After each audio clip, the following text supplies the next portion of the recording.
I'd go in maybe for 2-3 weeks, a month, month and a half, come home, be out for a month, 2 months, go back in. And what I discovered was that was actually the only stable environment that I had.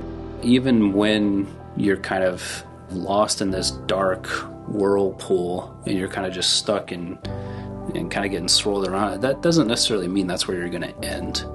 Pursue as much information as you can, ask as many questions to as many people, and then take what fits and leave the rest, and then keep moving forward and build a life, be ambitious, be hungry, be humble.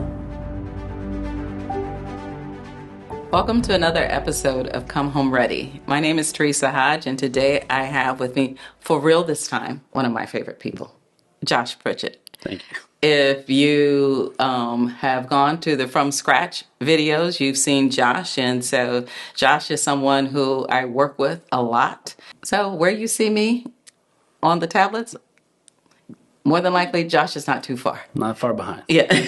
Yep. So welcome, Josh, again. Thank you. Yeah. So really excited to have this conversation with you. A little different from some of our previous conversations, Sure. Although they're all kind of the same, where, the whole focus is making sure that people are ready on day one when they come home from prison, with the goal of helping them to come home and be able to stay home. Sure. And, for a lot of people, it's a different formula. It's a different path. I always say that there's different pathways to lead us to prison, and there's multiple pathways that we can take when we come home. Sure. And I just really want people to know and understand that, there isn't a silver bullet. It's not one way or one thing. Yeah. It's what is the right thing for you. So would love for you just to take a moment, introduce yourself, and, talk about, what brings us to this conversation. Yeah, so I 100% agree with what you're saying, that adaptability when you come home, which flows into kind of my story and background, who I am. So when I came home, I worked at a hardware store for a long time just to make ends meet. But I eventually started VO Careers, which is a fair chance recruiter, meaning people with records. I help employers find talent in that group to get employed, to find careers. And so we do that nationally with employers pretty much of all sizes. But that's what led me to kind of getting in touch with Teresa. Well, that's right. And then that's how we started working together. And then you invited me here. So that's a brief synopsis of my background. Yeah. I forgot about that. We met at our DC hackathon. Yep. That we You were did. so busy. Yeah, I remember that. Yeah. Somebody introduced me to you, Yeah. and they said, you need to know her, and she needs to know you. Yeah. And I think I said, hello, I know you're busy, and you probably won't remember me. And I remember you saying that, and I was very appreciative because there were a lot of people who want to come up and talk to you for like 20, 30 minutes. Yeah. And it's like, no, I would love to talk to you. You've got a million pounds on your shoulders during something like that. Yeah. So. But I remember the conversation, and I knew why the person wanted to bring us together. And so, I was like, we'll talk. Yeah. Probably not right away or not soon enough, but we did. But we did. And here we are talking again. Relationships that are meant to be happen. Yeah. So talk to me a little bit about, you, whatever part of your story you're comfortable with, of your incarceration. We don't have to go too deep because I do want to talk about some of the pivotal moments that I know of that I want to make sure that people can hear about. But just a little bit about you and your story. So I don't think anything very uncommon about the path that led me to incarceration. You grow up in kind of, I guess, a broken home, and, parents of my mom had me young, just kind of figuring things out, doing the best she could. Eventually ended up, not in the best neighborhoods, not with the best friend group and things like that. And so at a young age, 14, 15, started getting locked up, going in and out of the system. And that just became kind of a normal routine. I'd go in maybe for 2-3 weeks, a month, month and a half, come home, be out for a month, 2 months, go back in. And what it actually had happened, what I discovered was that was actually the only stable environment that I had, because I would constantly kind of ping around from different family members, social services. When they get involved, it's, maybe you're better off with your grandma or with your aunt. And so, there's a lot of instability, I think, growing up, and a lot of changing of like authority figures, and also just a general kind of disregard for parents and authority figures because, obviously something was going wrong. And I was like, what are you guys doing? And so eventually, got sentenced to 3 years. At 17, I went in, and that was normal. I mean, and I expected to ultimately either be incarcerated, unfortunately, like for the rest of my life, or dead, and that has not been the case. So it was, life turned out against what I had expected. And getting out, I had to do a lot of reinventing, and also while I was in, do a lot of reflection and reinventing to where when I got out, I actually stayed out, and only went back as a volunteer, and they let me out the same day. But that's kind of the short version of, how I got in. I mean, it's typical stuff, drugs, theft, getting in scuffles and things like that. But yeah, that's kind of what led me to get incarcerated. So when you went in at 17, had you finished high school? No, I had not. And I did a lot of my high school while I was incarcerated, which didn't particularly help because sometimes they just gave me the book and were like, "You're the teacher," and I'm like, "Me?" Obviously, I'm not very responsible, hence I wouldn't be here. But I'm actually one of two people who graduated inside of the juvenile prison that I was in. I do remember that there was only me and one other guy. And the reason for that is I had my godfather who's passed away. He kind of really embedded for me as a child two things: don't drop out of school and don't smoke cigarettes. I smoked cigarettes, but I continued school. But the lesson was still there. He taught me a couple of things that served me while I was incarcerated, which were, maybe not always good, but yeah, the lesson was there. So I continued my education. But when I got released, I honestly didn't really know what to do. I just been very, very fortunate to have connected with recovery and therapy and my own kind of spiritual path. And those things combined really kind of were the ingredients that created a different path or a different kind of Josh, if you will. So when I got out, I was a different person. I didn't know what to do.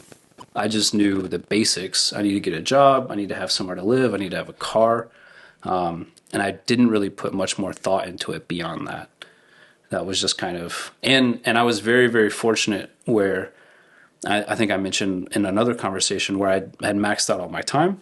Mm-hmm. So I didn't have to do probation and parole. And as somebody who had been on probation since basically 15, up until I got sentenced, and I was in drug court, which is very intensive probation. You would go to court every week.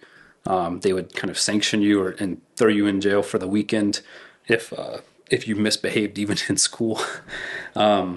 So going away from that and getting out, and then them just kind of letting me out was a huge blessing and very, but also very different than most people's situation. Yeah, I was going to say most people who leave prison, or a lot of people who leave prison or jail have probation or parole, and halfway house, and all of that stuff, and that in itself is a trigger, for stumbling sure. block, a roadblock. It's you're multiplying the stressors. If your chances of success upon release were a math equation. I'm going to sound like a total nerd, and there was like a negative number. He is a nerd for the record. 100%. And I encourage you to embrace that because, So if I would have went to a halfway house, anything like that, it's more difficult. Unfortunately, it should be something that's a stepping stone that helps you, but oftentimes it does add more stress. More relationships, more personalities in there. No, so. I get it. One day I will share some of my halfway house stories. Because I didn't know you were in a halfway. Yeah. 6 months. Yeah. Ironically, I was in a halfway house before I got sentenced. Like I was in group homes and things. 6 months. 6 months. It was the first time that I ever had an anxiety attack in my life. Didn't have it for while you were almost the 5 years I was incarcerated. Yeah. It was that halfway point. Yeah. Because it's halfway in and halfway out. Sure. And for those of us who experience it, you live with fear, it's extra pressure, it's extra stress. I was working in a halfway house. It was Yeah. just like insanity. You know, I So, when I got so you in, did yourself a favor. oh yeah, no, I knew it was up. They actually tried to parole me before into a halfway house, and I was very unique again in that I I refused. was getting ready to ask you, did you opt out? Yeah, I And did. that would, I mean, I won't say that you didn't have a lot of time because 3 years and, and quite Yeah. frankly, a day in prison for a lot of people is a Nobody day too wants to, many. yeah, But, stay. but if being 17 when you went in and opting out of that process Yeah. and maxing out so that you could just come home and start rebuilding your life based upon, Yeah, it probably was a really good decision for a 20-year-old or 21-year-old. I think 20. Yeah, I Yeah. think so. It's been a few years since I got. You still look 20 for the record, Yeah, I know. right? That's why I didn't shave today. It gets even worse. I wish it was intentional. I wish I could say, "Oh yeah, I thought about that," but I didn't. And I was comfortable incarcerated. This was my home. This was my environment. This is where I had basically grown up in the system, and I knew the rules. I knew the structure. I knew all the people. That was my life, and I had no problem with that. And what was the alternative? Go back to chaos, go back to dysfunction, go back to dealing with, people overseeing me who maybe I didn't even respect or value. It's like, why are you in charge of me? Go back to that versus a place where I'm comfortable. And so there's maybe like 0.01% of people who will like connect with that. Cause even while I was locked up, everybody's like, what? Like, you're not getting out, but that was just kind of the situation. So, But everybody who's in prison, I think, kind of have, or a lot of us, we have a deep knowing of yeah, what's best for us. yeah, And so what it sounds like is, your intuition, you know, a spiritual guide, call it yeah, whatever you want. You knew what was right for you. And, in hindsight, it yeah, worked. And I always say, we don't have a crystal ball. We don't know what's right. What's yeah, right is what worked. That yeah. worked. And there was kind of, I had this odd moment when I first got incarcerated, and I first arrived at my I guess my first cell at the actual institution. I remember looking through my window, and my window was like fogged out, so I couldn't actually see out of it. But I was like, man, that's funny. They have a window, and you can't see out of it. What's the point of that? And I was like, this is my destiny. I mean, this is where I'm supposed to be, and I truly believe that. And that's a terrible destiny to feel like is yours. But what I didn't know was what the next sequential over time steps and parts of that path were. So yeah, I think that I guess the point of all that is that even when you're kind of lost in this dark whirlpool and you're kind of just stuck in and kind of getting swirled around, that doesn't necessarily mean that's where you're going to end. And there is a potential in tomorrow, and there is hope. And I didn't see that at that moment. I didn't even care about that at that moment. But I do think that is real. So talk to me. I know education played a really big part in kind of your reentry journey. I wasn't sure until now kind of where Yeah, education really fit. So definitely not before. yeah, but talk to me about when did you get on the journey in the pathway of education? Because I know that you have some real strong views Oh yeah. about education. I think education is probably the single most influential factor to determine somebody's like what their future actually ends up being. And there are so to answer your question, I got out maybe 4 or 5 years after my release. I was working in the hardware store and I wanted something more. And I was doing well. They kept promoting me and all this, but I was making maybe 30,000 a year, which is the most I'd ever made in a normal legal job. And one day I just decided to do some research. I discovered like, hey, what's the most aggressive career path and plan I can do? And that led me to a finance career, which I didn't know what that meant. Maybe somebody listening doesn't know. And I said, okay, well, how do I get into this finance career? We have to get an education, a degree in finance. And I'm like, okay, well, what's the best school I can go to? And I'm from Virginia for finance and the University of Virginia. Like, this sounds so basic. Sound basic, very top tier school. Let's just like go Yeah, from that is. prison to one of the top tier universities in the Yeah, country. and what I didn't know was how difficult it actually was to get into a school like that. Yeah. But I figured out, there was a path. I could go to community college. I could transfer in because they wanted to make more pathways for non-traditional students. And so, long story short, I ended up going to this school, and it was a very competitive, high-end education. And I'd learned then that there is a difference between just going to college and getting into a very highly ranked, competitive school. The people are just different. Like, there is a huge filter they put on these schools where you go in there and you may have been, the smartest person where you grew up, but now all of those smartest people where they grew up are now, and you're like, oh, I'm just a normal person. But the reason that's important is because the pathways, the career opportunities, because those people end up going into, careers like banking, investment banking, finance, wealth management. They actually knew what finance was. Yeah, consulting and all these things that are very high paying, highly intense jobs that I never knew about. I had never heard of these things. Nobody in my family, I mean, my father was a truck driver. My mom was a waitress, and she dropped out of 8th grade. Like, there was no path of like, oh, you can become a commercial law, like, attorney or something. I was like, I didn't know any of that stuff. And so I think education, not just for careers, but also for refining the individual, your logical processing, how you look at problem solving, the different tools that you know of that are out there to conduct research, analysis, to think through things. It's just a much more mentally rigorous kind of pressure cooker for your ability to reason and ration and just think through things. And that is what people ultimately are paying for in these careers, and why they command higher salaries. And so that actual connection was something I never had until I kind of just got dropped into it. And my Google search of like, how do I make a lot of money and where do I go to school was so basic and binary, but it led to a very challenging environment. And now I see the diverging paths that people take in life because of a decision like this, that somebody like me as a young man would have completely overlooked simply because I didn't have that information on how valuable and influential it was for the trajectory of my life.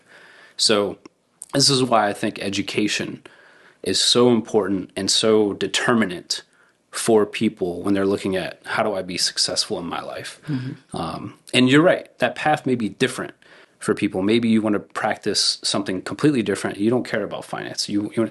There are paths out there. There are highly competitive programs that are tailored to maybe your interests. So Question, did you go community college to UVA or did you go straight to UVA? community college to UVA. Okay. Also, this is a huge point. Most people, when we get out, there's pressure. Oh, I'm behind. When I got out, I saw people who now they had kids, they had a house, they had a car, they had all these things and like I got out and I had a laundry bag with my jail clothes, that was it. And so you have this pressure, and that's even worse. Like, the older you are, the more you compare yourself against other people and say, and I'd say pause on that. Do your path. My path was community college. Normally it takes 2 years. I did it in 4.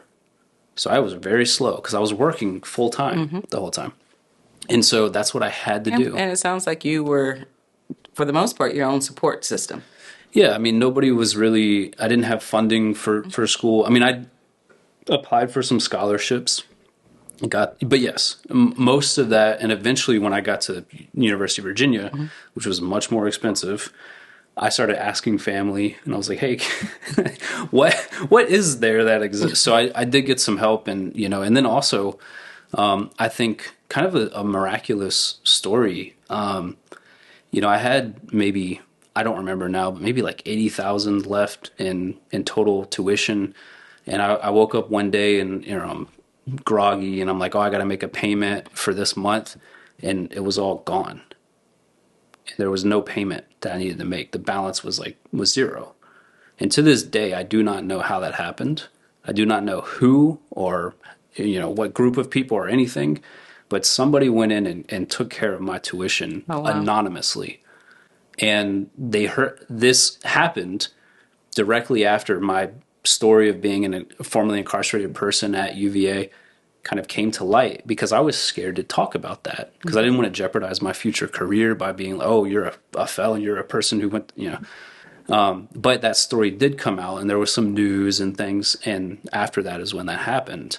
And so I think it's just an interesting example of unexpected things. As you're doing the right thing, the next right thing, there may be some added boosts that come along. I don't think you should expect, but when you do the right thing, I think the right thing, that momentum tends to happen. No, that's actually one. I've known you for a while. Didn't know that part of your story Yeah. either. But, again, University of Virginia is a very good, Yeah. school. People think of Harvard and Yale, and we know some of those schools, but Yeah. UVA is like, you know, right there, Yeah. kind of, I It's a guess, good. what, is that the next tier of Yeah, schools? I would say that is the next. And you know what's funny is I didn't even know that. Yeah. I obviously you hear of Harvard. Everybody, had I known that I could have gone to a place like a Harvard or a Princeton, I would have tried. And I didn't try because I just thought it was so outside of reach. Mhm. And I mentor right now a young man who has a very, very similar story to me, who reached out to me for mentorship. And he actually, I was like, he was going to go to, I guess, not to put schools in Mhm. tiers, but like even kind of a more local school. I was Mhm. like, no, you need to apply for something more aggressive. He got into UVA. He also got into Ivy League. He got into Columbia. How And I wonderful. was like, hey, UVA alum, turn it down. Go to Columbia because it is a more recognized as a higher ranked school. And Mhm. it's like, go to the hardest, most beneficial place that you can possibly go and, maximize the probability of success And the for your network. and the network and opportunities. And he's not I want to brag on him, obviously anonymously, but he's having lunch with literal billionaires. It's like this guy's networking with all sorts of really high powered, high connected people. He lives in New York right now, and he was locked up, and he's been through some serious stuff, and his life today is very different. Yeah. You Well, know, one of the things you said that, telling our stories, sometimes we feel as though we can't tell our stories. We yeah, can't share that part of our journey, and that we fear will be rejected or, mm-hmm, what have you. But also what I know, and everybody has to make whatever is the right choice for them around this, but carrying it yeah, sometimes is a burden too. oh for And sure, it's a weight that, it's just not worth, you know, yeah, the burden, the lug, that extra baggage, yeah, of doing it. And in your case, it was telling the story mm-hmm, that released the miracle you talked about. yeah, and life requires discretion. Navigating life and its obstacles, which are unknown and unpredictable at times, requires discretion and judgment. And not everything, and you bump your head sometimes. Hmm. And I was very afraid to talk about as a formerly Hmm. incarcerated person, even with friendships. Hmm. There were a group of friends I made, and I think it was 6 months into us all knowing each other that I finally told them, like, hey, I was locked up. And it's just stuff like that. Yeah. And with him, that the young man I told you about, he actually embraced his story Hmm. and tried to use it, as like wind in his Hmm. sails. And it's funny because he and I talk a lot about this. Now he's paring that down. Hmm. He's like, hey, I don't actually want to be known as a formerly incarcerated Hmm. person. And I think that your individual scenario Hmm. requires your individual judgment. Hmm. And you may not know precisely what to do, but use your best judgment, pray, meditate, ask a mentor, whatever your process is for decision making, be thoughtful. And yeah, and I also think there is absolutely nothing wrong whatsoever with somebody who says, I left prison and I left prison. Absolutely. Period. It speaks to the multiple ways of coming home, 100%. but for some, if it feels like it's a weight, you can get rid of the weight. And for others, if it's like, I don't want to talk about it ever again, don't talk about it Yeah. again. And, all these years later, there's lots of articles about me, but I pick and choose when I tell my story. Yeah. And what I always tell people, it's your story, it's your journey. You get to own it, you Yeah. get to tell it, be comfortable telling it. Sure. We encourage people, especially when they're applying for jobs. Yeah. And at some point, it's going to come up. So my point is, hey, let's kind of workshop how we're going to talk about this. Sure. Because when it comes up, you don't want it to be clumsy. Yeah. If it You comes need to up, have you a don't want it to be yeah. clumsy. But, I also had, like you, I was like, okay, well, if I'm doing work for someone else and they're paying me, I felt obligated that I needed to tell them. Okay. Yeah. If I was paying someone else, I didn't feel obligated I had to tell them. Yeah. You know, Interesting. Yeah. so I created for myself, my What own makes guiding sense. principles around what makes sense around me and my story and how do I tell it and share it. But I did that because I was just navigating too many things at one time, and Sure. I was like that, and sometimes it got in the way. Yeah, of Other course. times it opened a door. So that's what Yeah. you're talking about. Like, it's a tool, navigate it when and where it makes sense. It can get in the way, it can open doors. Yeah. Yeah. And that's why I go back to discretion and judgment and scenario based, what's relevant.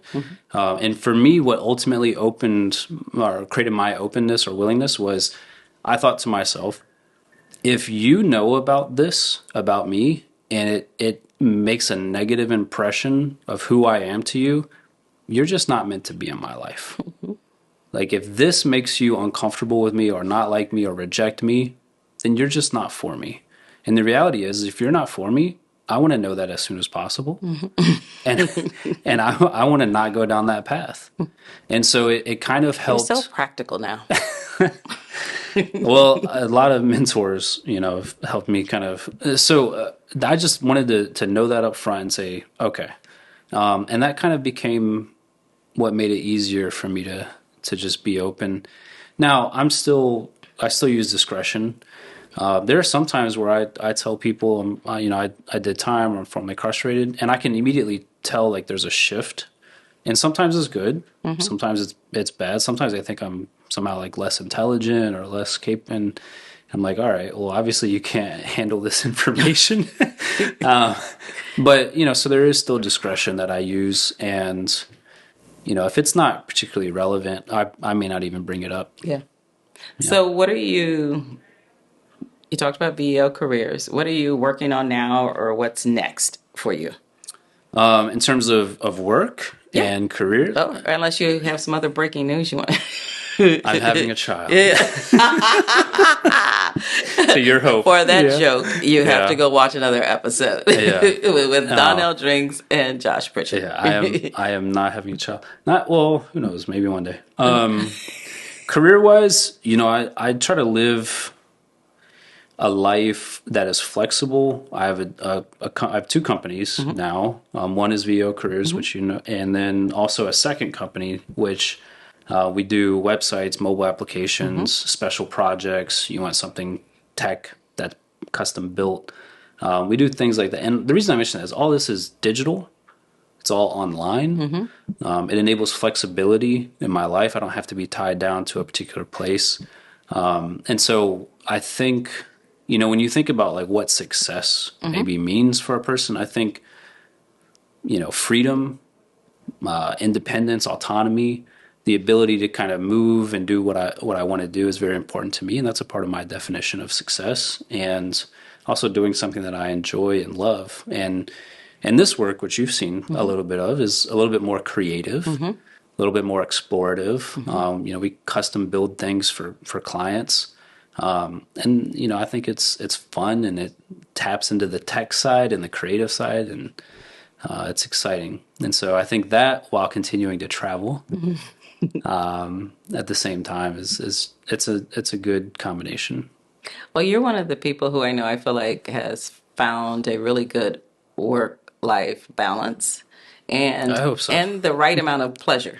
Yeah. Like, like your passport, the way you travel and do, Yeah. it's super impressive. We're here in Philadelphia. I know you're going to Mexico soon. Yeah. You know.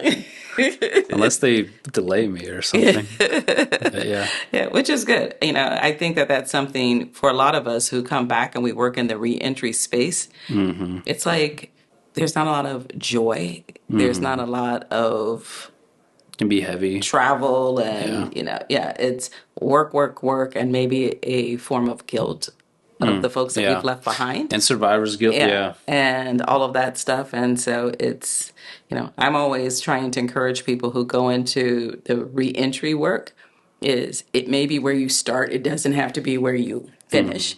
That if you change your mind, it's okay to change your mind and to do something different. And again, traveling and just having fun. Yeah. And I would say too, practically, like, if not to go practical right after you said fun, but my path was inverted, which was, hey, I went through the professional route. I was in a very high intensity type environment, and that really kind of refined my professional skills. Things as simple as writing emails, especially writing emails to like C-level executives of large companies, which you don't just fire off an email. You gotta sometimes those things take like 30 minutes to write. Isn't it exhausting? Yeah, it's like you got to think about all this stuff and like, oh, how do I trim word? Anyways, this sounds stupid and monotonous and like, why would I ever want to do it? But learning professional skills, deadlines, managing projects, presenting information, all these things, and refining and refining and just becoming a skilled professional. And now I go into a field that's more impact driven for me, which is what VO Careers was. And those skills, I can now execute those against a different goal and be more successful and have more results because of that. And so I do think that if you have a passion to help a particular group of people or a particular cause, there's nothing wrong with becoming the best professional version of you and then taking that into that space and creating more impact than you otherwise would have. Because there are people who get out and the first thing I'm going to do is just start a nonprofit or something like that. And I work with a lot of those people. A lot of those people are clients of mine. But there can be some rough edges, and that can impact your ability to obtain success or your speed. And so anyways, I think or maybe you just want to have a normal career, and that's okay too. You're not obligated to work in reentry or justice or, if you just want to be a normal person, just be a normal person. And they have a traditional career. Yeah, that is completely okay. Or non-traditional. Or non-traditional, So yeah, that is a distinction because a lot of people that I interact with, they're people with hearts and they care about this and they want to do something. But like I said, a lot of those people are now clients of mine, and it's like, well, hey, I may not be doing the work directly, but how can I help kind of elevate and accelerate what you're doing through our work?